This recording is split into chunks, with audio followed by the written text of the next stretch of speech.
ජේසු පීඨයි සුබ උදෑසනක්. අද උදෑසනත් උන්වහන්සේගේ වචනයක් ඔබත් එක්ක බෙදා ගන්න මම සූදානම්ව ඉන්නවා. මම හැම උදෑසනකම ආරම්භ කරද්දී උන්වහන්සේගේ කරුණාව ඔබට සෑහෙයි.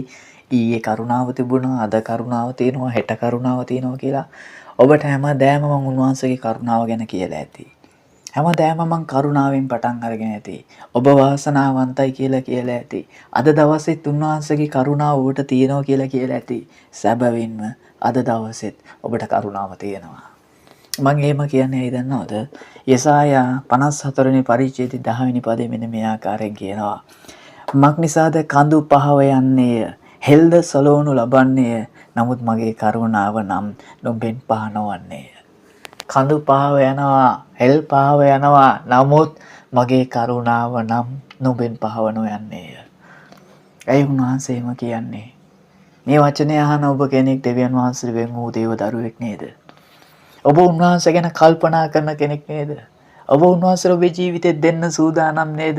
දැන් සමහර තැන්වල දෙවියන් වහන්සේට වඩා යම් දේවල් ඔබේ ජීවිතේ එක කරගෙන ඇති. සමහර දේවල් ඔබේ ජීවිතේ දෙවියන් වහන්සේට වඩා ස්ථාන දීලා ඇති.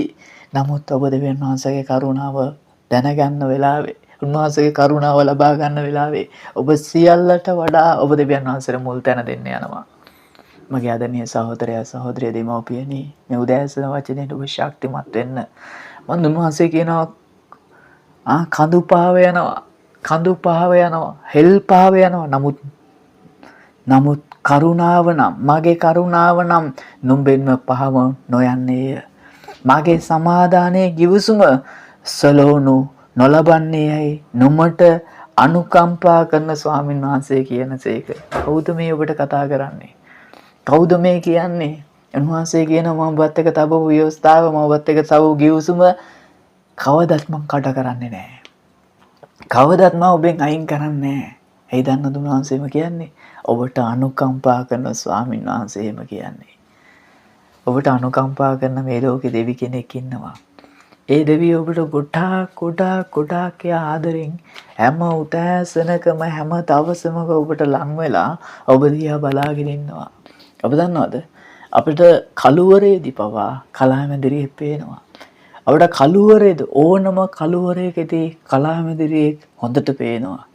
ඔබ දන්නවද මේ ලෝකේ කොච්චර දුෂ්ට දුර්ජන මනුෂ්‍යයන් බැසුණත් දෙවියන් වහන්සේගේ දරුවව දෙවියන් වහන්සේට හොඳටම පේනවා. උන්වහන්සේගේ දරුවෝ දිහා උන්වහන්සේ බලන් ඉන්නවා. ඔබ දිහා බලන් ඉන්නවා. ඔබේ ක්‍රියාකලාපේ දිහා බලන් ඉන්නවා. ඔබේ සිතුවිලි දිහා බලන් ඉන්නවා. මොකද දන්නවද? දෙවියන් වහන්සේ ඔබට ගොඩක් ආදරේ නිසා. ඒ වගේම යෙසායා 54:13 අවසානයේ පදේ මෙන්න මේ ආකාරයෙන් කියනවා. නුඹේ දරුවන්ගේ සමාදානයේද මහත් වන්නේය. ඔබට විතරක් නෙවෙයි, ඔබේ දරුවන්ට උන්වහන්සේ සමාදානය දෙන්න යනවා. ඔබේ දරුවන්ගේ සමාදානය මහත් වෙනවලු. 14 වෙනි පදේ කියනවා. නුඹ ධර්මිෂ්ඨකමෙන් පිහිටුවන ලබනවා ඇත. නුඹ බලහත්කාරයෙන් දුරුව බය නැතුව සිටින්නේය. නුඹ බලහත්කාරයෙන් දුරුව බය නැතුව සිටින්නේය. ඔබට විරුද්ධව බලහත්කාරකම් කරන්න කිසියෙකුට බැරි වෙනවා. මිනිසයන් බලහත්කාරකම් කරන්න සැලසුම් කරයි. යක්ෂයා බලහත්කාරකම් කරන්න සැලසුම් කරයි. මොකද ඒ සෑම තැනකින් ඔබව ආරක්ෂා කරන්න ප්‍රවේශම් කරන උන්වහන්සේ ඉන්නවා. බීතියෙන් දුරුව සිටිනවා ඇත. ඒක නුඹට ලං නොවන්නේ. මේ බලන්න.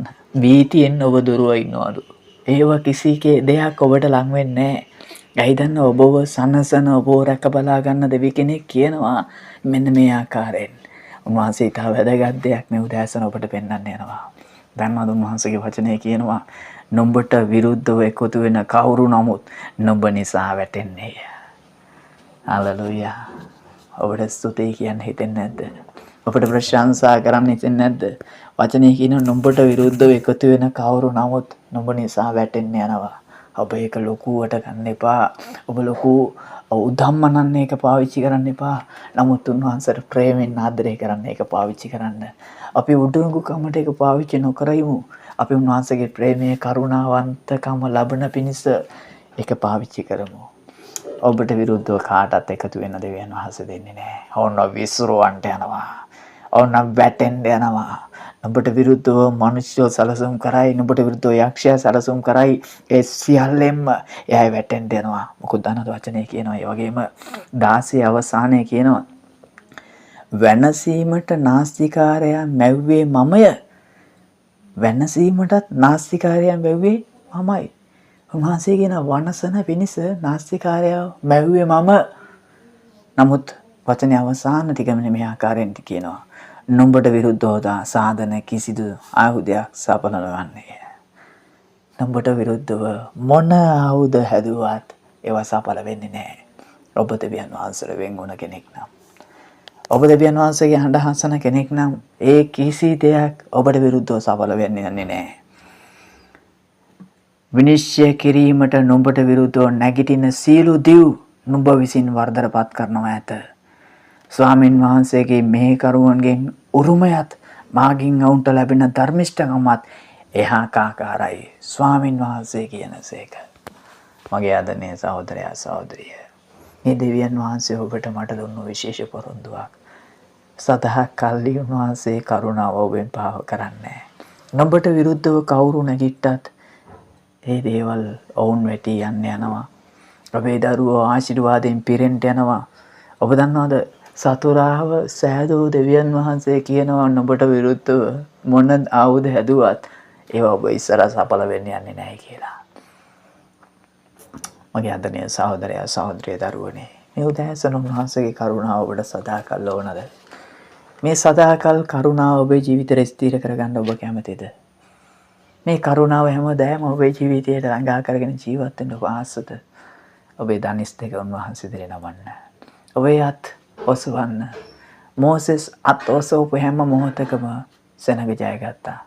ඔබ අත් ඔසවන හැම තැනකදී ඔබ ජය ගන්න යනවා. ඔබේ දරුවෝ ජය ගන්න යනවා. ඔබ දෙවියන් වහන්සේ දෙස බලන හැම තැනකදීම යක්ෂයාගේ දුර්භික්ෂාව ඔබ අතහැර යන්න යනවා. නපුරු මිනිස්සු ඔබ ඉදිරියේ පරාජය වෙන්න යනවා. මේ දෙවියන් වහන්සේගේ වචනේ. ඒ නිසා මගේ ආදරණීය දරුවනේ, සහෝදරයා සහෝදරිය, මේ වචනේ විතර ඔබ ධෛර්යමත් වෙන්න. මොකද දන්නවද? කරුණාවන්ත දෙවියන් වහන්සේ හෙටත් ඔබට කරුණාව ගෙන දෙවියන් වහන්සේ. හෙටත් ඔබට කරුණාව දක්වන දෙවියන් වහන්සේ. ඔබට අනුකම්පා කරන දෙවියන් වහන්සේ. ඔබට ප්‍රේම කරන දෙවියන් වහන්සේ හෙටත් ඔබ සමග ඉන්න යනවා. අද සිටියාටත් වැඩිය. ඒ නිසා අද ඔබ වහන්සේට වැඩිපුර ලං වෙන්න. හෙට ඊට වඩා ඔබත් එක්ක ඉන්න යනවා. ජෙස්පීටයි සුබ දැසනක්.